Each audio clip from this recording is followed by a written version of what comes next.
Joined now by Gregory Wrightstone. We've talked to multiple times about climate change and the inconvenient facts. And how are things going? Oh, really good. Busy. Good. In Fort Worth to give a talk on.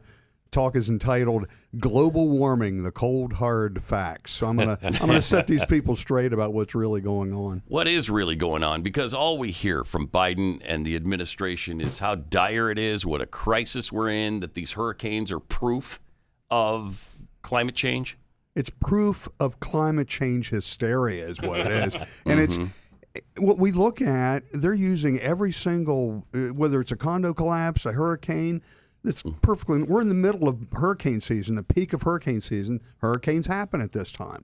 And if we look at, actually, by almost every metric we look at, the Earth's ecosystems are thriving and prospering and improving. It's completely opposite. And humanity and the human condition are improving because of, get this, it's the combination of global warming. We are warming.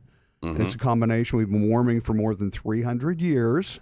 And the first 250 years of that was naturally driven. But we're being told, oh, yeah, but that all changed in the middle of the 20th century. Now it's being driven by the demon molecule CO2. So this warming combined with increasing CO2 is leading to an Earth and its ecosystems that are prospering.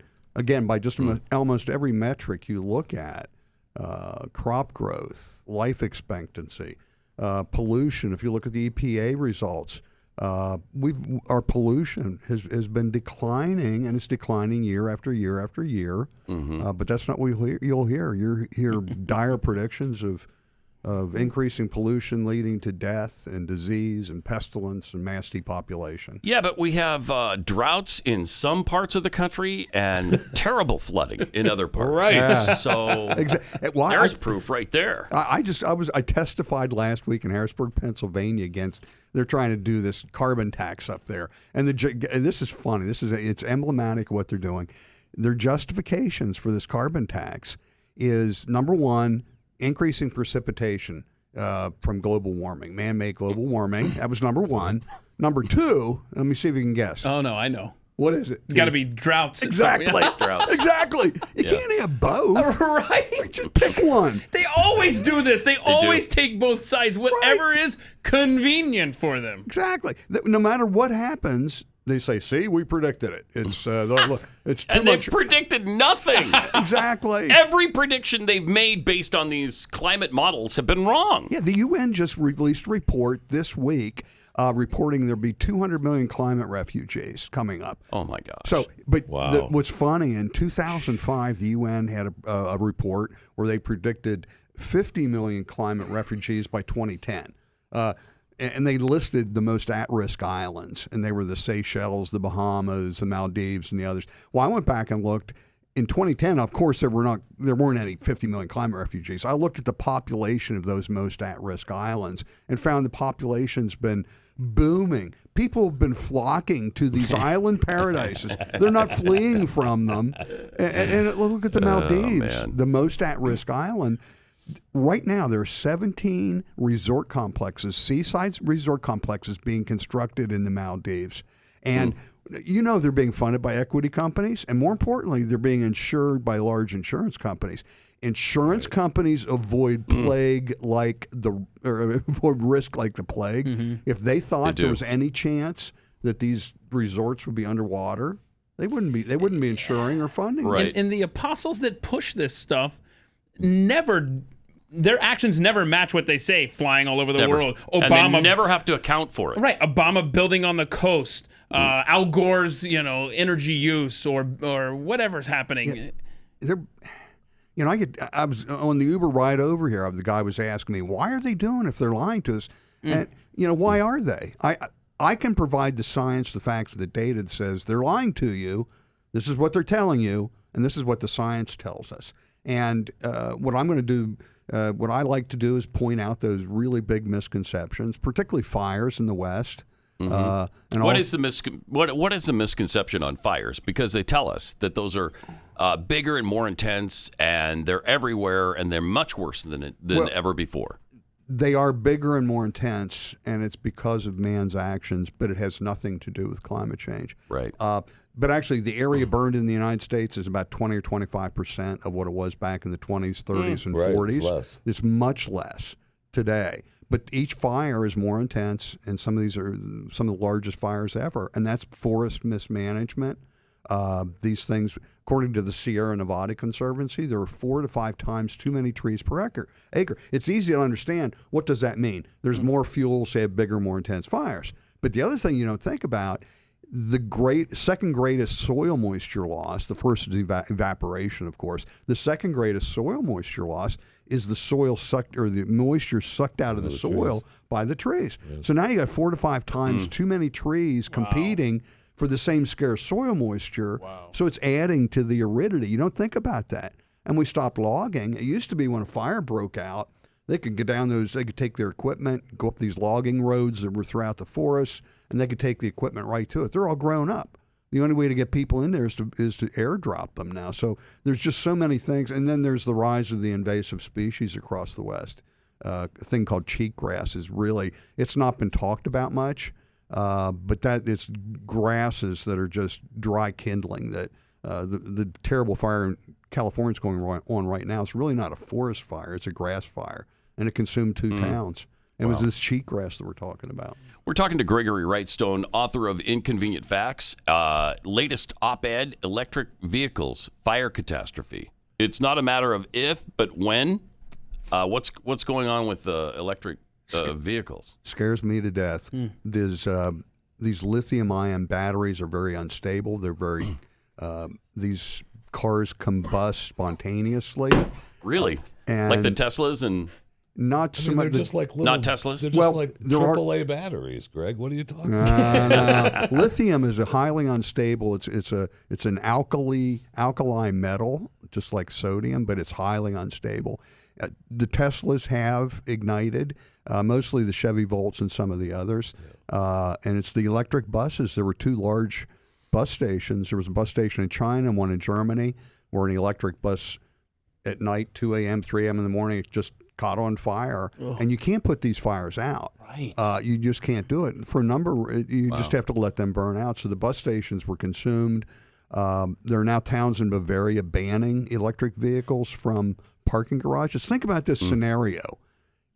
I hate to say it's going to happen. When an electric vehicle in an underground parking garage underneath a large office building or an apartment building, think about that with thousands of people above you. Mm-hmm. And it ignites. And you can't put it out. You can't put it out. We've seen evidence of that. We've seen plenty of videos. And the of fumes are toxic. Not just I mean, it's really, really, really bad. Yeah. I just read a paper. They say that actually in an enclosed area, the fumes might even be worse than the heat. But think about that. You can't, even if you got to it and the fire department you couldn't put it out. So now you're in an underground parking garage. Yeah. It just. And now, Why do you hate fossil fuels? Is what I want to know. Well, let me ask Why you do you this. hate fossil Let me fuels? ask you. Here's a test for you. So you're in New Orleans. Hurricane Ida's bearing down on you, and your wife says, "Pat, we need to get out of here." And you've got a Tesla with a full charge in your garage, and you've got a 2010 Ford Taurus with a full tank of gas. Which one do you take? Which one are you taking? If you hop in the Tesla, now bear in mind you can't run the air conditioner because Right. it's just going to suck electric from that battery. You bet. You're going to be moving 8-10 miles an hour if you're lucky, heading north. You're not going to make it halfway to Baton Rouge before you run out. You need a charge. Right. And it's, that Taurus, or if you're in Minnesota or Colorado in February and get caught in a snowstorm. Mm-hmm. Well, number one, you can't run the electric heater. It's 2 degrees, the wind's blowing, the snow's around you. Yeah, that battery's not going to last. It's not going to last. And if you're in that Ford Taurus, you can sit there and wait for somebody to come get you and idle it and have the heater on, and you're not going to freeze to death. Mm-hmm. But if you're at the electric vehicle, you're going to be going to that next gasoline powered vehicle that's next to you that's stuck in the. Please let me in. Yeah. So, wasn't California recently just said by 2035 you're going to have to exclusively sell electric Electric vehicles vehicles. in our state. Where do you see this heading with all these mandates, and Biden wants electric charging stations all over the nation? They're doing 500,000 of them on our money, on taxpayer dime. Yeah, right now, electric vehicles just aren't selling very much. They right now comprise less than 1% of Well, sales. they're going to make it though. and they're going to make it. forcing Yeah, Yeah. I They're trying think that's going to change. It just does not It has make to, it. yeah. It doesn't make sense. It doesn't make sense for long-term doesn't. transportation. Maybe going to and from home to work if you're not going too far. There's some advantages, and I really like them. I love Teslas. The pickup on them is just unbelievable, and they've got some really cool technology in these, but they're just not practical. No, they're not. Until you can charge something in 5 minutes or the time it takes you to fill up your gas tank, most people are not going to want them. Exactly. I just drove from Tampa to Arlington, Virginia, and it was a horrendous 19-hour drive.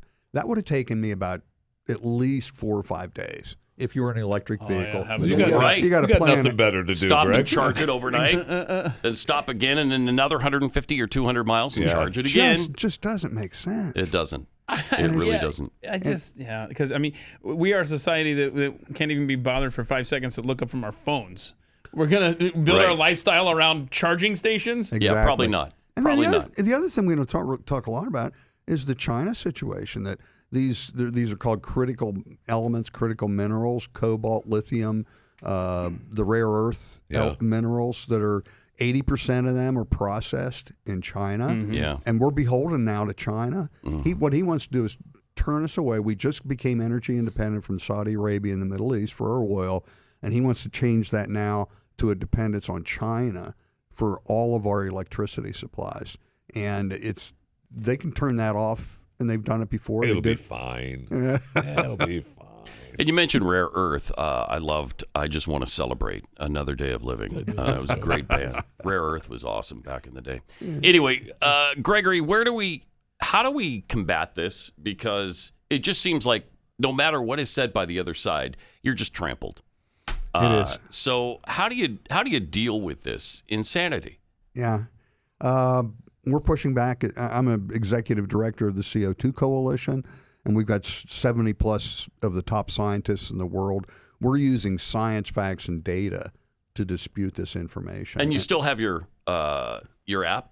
Yeah, we got. Yeah, I rolled that out 2 years ago on the Glenn Beck show, if you remember. I do remember. And Glenn loves the app. It's free. I've turned it free. It's Inconvenient Facts. Go get it. It's got 60 facts that you and it's available again on Apple, right? It is. Yeah. You got it back on there. Yeah, we got it back That's up good. there. Now, the key is also to get into the schools. Yes. Yeah, we're actually, the CO2 Coalition is going through an education initiative. We're doing some. We're Are they allowing you in schools? No. No. That's Good. the problem. Yeah. Yeah. Well, what we're doing. How do we help you get in there? Well, we've pretty much accepted that we're probably not going to get in the public schools at this point, and that we're sort of targeting the homeschool crowd, Unreal. maybe parochial private schools. So we're developing lesson plans Yeah. using science, and we're developing children's books that are actually pretty cool. And it's they're really kind of some neat stuff that we're doing. Where do people go for more information on all your stuff? Go to the co2coalition.org. CO2coalition.org. We'll tweet that out as well. Okay. Yeah. All right, Gregory, great stuff. Appreciate Thank you. it. Thanks Thank you for so all, much. all the work you do. Thank you. Because it's agonizing hearing this stuff every day from the administration. They are really pushing it, jamming it down America's throat.